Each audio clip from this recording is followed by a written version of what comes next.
welcome back to Spirit Mom. Today at Spirit School, we're going to be discussing the energy that's happening right now. We're in an awakening, something I mention quite frequently on this channel. And what that means is usually a lot of pain for each and every one of us. Why do we have to go through pain? What is that pain? That pain is us fighting not to wake up. Now, I bring this up now specifically because the energies have hit a manic level.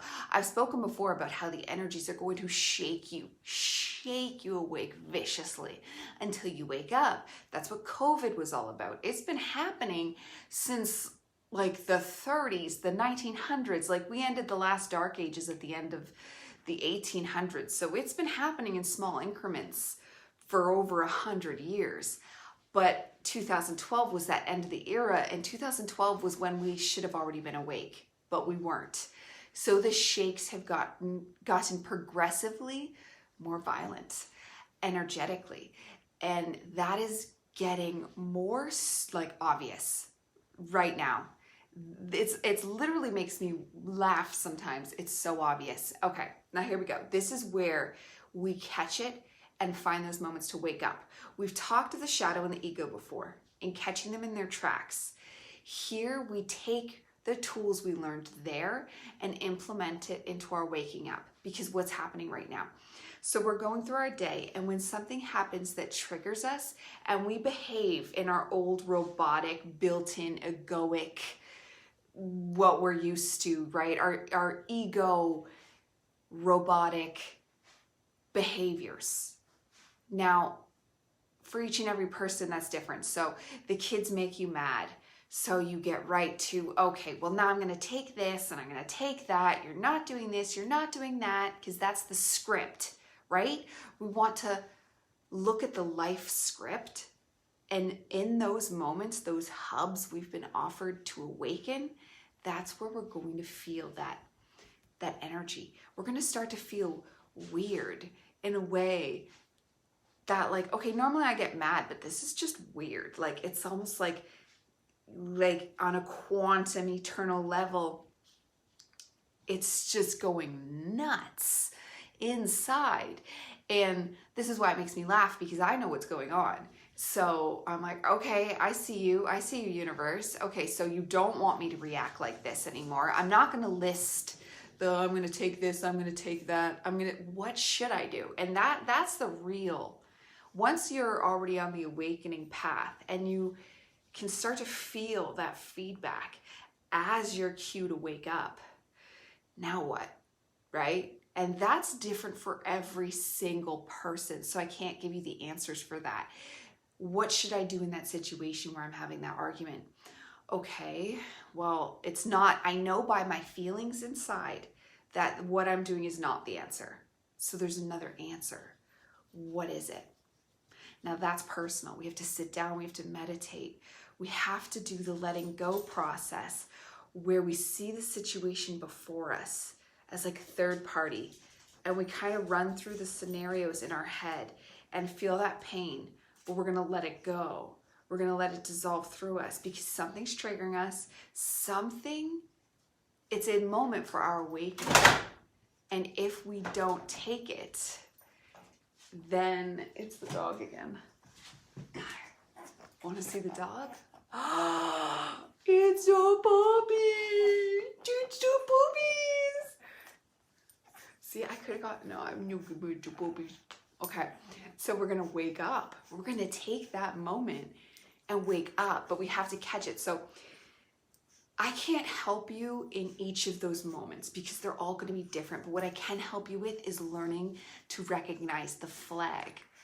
When you're triggered, you're going to notice you can see people around you going insane. Maybe you're one of the people that's going insane. People are getting sicker. People are getting crazier. Because if you're not waking up, the universe is going to shake you to death.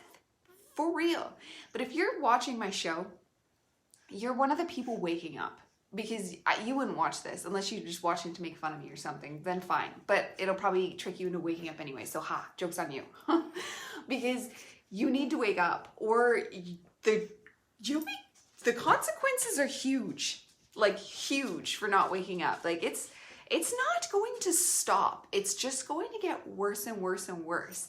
So I'm lucky and not lucky, or only lucky, I guess. I know I'm very blessed. I don't know if I feel the energy's higher than other people, and that's very narcissistic to think I might, but I'm definitely a more energetically sensitive person, and sometimes that makes me easier, like fragile. I've been known as like a fragile person in my life. And usually if you're a person that identifies as like an empathic person, you're going to be identified as a fragile person. But this is why it's a blessing, because we see this stuff ahead of time.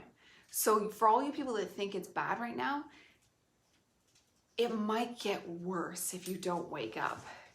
If you don't take those frenzied internal states where your ego is going to invent stories. I can't believe they did this. I can't believe that. I can't believe blah, blah, blah, blah, blah, right? They're ego stories. You need to start seeing them as that, because it's starting to feel different, because our souls, what's happening right now, they're done with it. That's a robotic, not awake zone to be in. Like I mentioned how Jesus is an energetic slipstream, right? Well, our souls don't like to be in the muddy, disgusting, don't even want to call it a slipstream, pocket, the pocket of our egos. That is not a fun zone for them to live in, especially because the ego just repeats and repeats and repeats the same pattern. And once upon a time, people just lived their lives year after year after year in the same routine of wake up, go to work, come home, or whatever. Wake up, go to the farm, come home. Wake up, raise the kids, go home. You know what I mean? Like the routine was the same. And maybe you had the odd once a year family vacation, and you had your weekends and blah, blah, blah. And the mainstream media is trying to stuff that down our throats to keep us in that box of party on the weekends. Now that's why they're shoving us with alcohol, because they're trying to force us to stay asleep.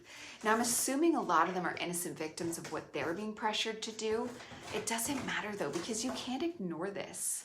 Like this hepatic feedback that is just, it's gonna get more and more and more and more and more unless you wake up. And then maybe you'll still feel it when those moments come up, but you'll know, okay, I'm doing something wrong here. I'm not awake.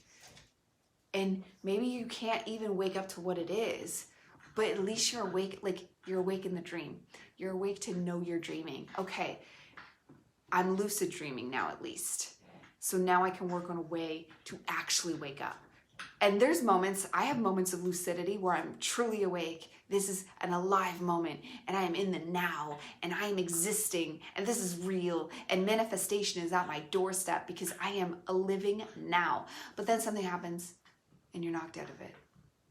But what do? It's different for every person, but at least if you are still aware that you're still dreaming, you have a better chance of waking up again. But if you start blaming people, if you start playing the victim, then you use those as trigger tickets to know you're sleeping again. You fell back asleep, because awake people don't blame other people. Awake people are not the victim.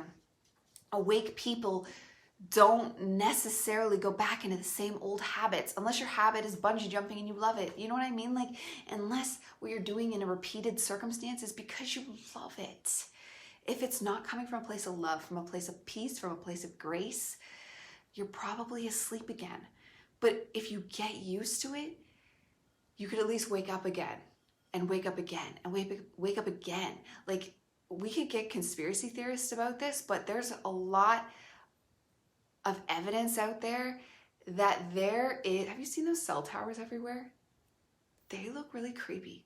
And there's things saying that they're projecting things to put us to sleep. There's literally, like we've talked about good vibrations, there's sonic frequencies that can help put us to sleep.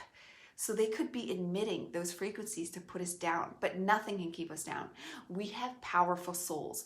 We just have to stay vigilant. We have to stay on it. We have to maintain the self.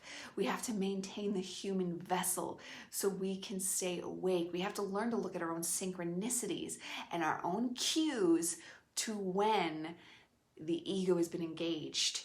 The repeated robotic patterns have been engaged, and We can learn to listen to that zzz frequencies of when we might feel really sick or crazy or upset and extra. And it's like, why? The universe is trying to tell you it's a gift. Say thank you.